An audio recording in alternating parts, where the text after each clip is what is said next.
அமெரிக்காவும் இஸ்ரேலும் ஈரான சண்டை போட போகுது அப்படிங்கிறத அரசல் புரசலா ஏதோ ஒரு வாரத்துக்கு முன்னாடியாவது இந்திய வெளியுறவுத்துறைக்காக தகவல் தெரிஞ்சிருந்து அவங்க கொஞ்சம் ப்ரீவியஸா ஸ்டாக் பண்ணிருக்கலாம்னு இங்க இருக்கக்கூடியவர்களுடைய தேச நம்பிக்கை கொண்டவர்களால கோரிக்கை வைக்க. உங்க நம்பிக்கை எனக்கு தெரியுமே. இப்போ இந்த ஆயில் விஷயத்துக்கு வந்துருவோம்.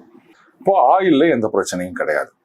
பெட்ரோல் தட்டுப்பாடு, டீசல் தட்டுப்பாடு கிடையாது. இந்த போர் இன்னொரு 1 மாசம் நீடிச்சா கூட வராதுன்றீங்க. இந்த பாருங்க, ஆல்ரெடி அமைச்சர் கிளீனா கொடுத்துட்டார். 74 நாள் சப்ளை இருக்கு அப்படின்னு.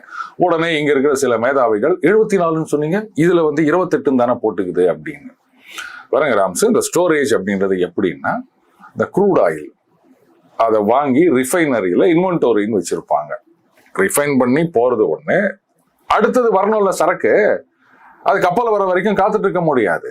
சோ அங்க ஸ்டோரேஜ் ஓகே க்ரூட் ஆயிலையே ஸ்டோர் பண்ணி வச்சிருப்பாங்க. புரியுதுங்களா? ஏன்னா இந்த ஒரு பேட்ச் ப்ராசஸ் ரீஃபைனரிங் ப்ராசஸ் நிக்கவே நிக்காது. அதான், ஏன்னா இந்த பேட்ச் முடிஞ்சு போயிடுச்சுன்னு சொன்னா சார் அடுத்த கப்பல் வந்தாதான் சார்லாம் உட்காந்துட்டு இருக்க மாட்டாங்க.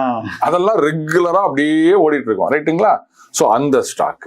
நேற்றுக்கு செய்தி பாருங்க, கனடா கபால்னு உள்ள வந்திருக்காங்க. நல்ல காலம் அந்த திராவிட பிரைம் மினிஸ்டர் அவர் எங்க நாட்டுக்கு வாங்கன்னு சொல்லியிருந்தாங்கல்ல, ஒரு பிரைம் மினிஸ்டர் சார். ஆமா, அந்த ஜஸ்டின் ட்ரூடோ அவர் ஒழிஞ்சாரு, கர்னி வந்தாரு, அவர் இப்ப கபால்னு உள்ள போட்டார். நாங்க உங்களுக்கு கொடுக்குறோம் ஆயில், கேஸ், யுரேனியம். யாரு? கனடா தருது. நாங்க தரோம் அப்படின்னு காத்து நிக்கிறாங்க. அக்ரிமெண்ட் போட்டுக்காங்க. அவங்க கிட்ட நிறைய இருக்குது. இது ஒரு நல்ல மார்க்கெட்டு.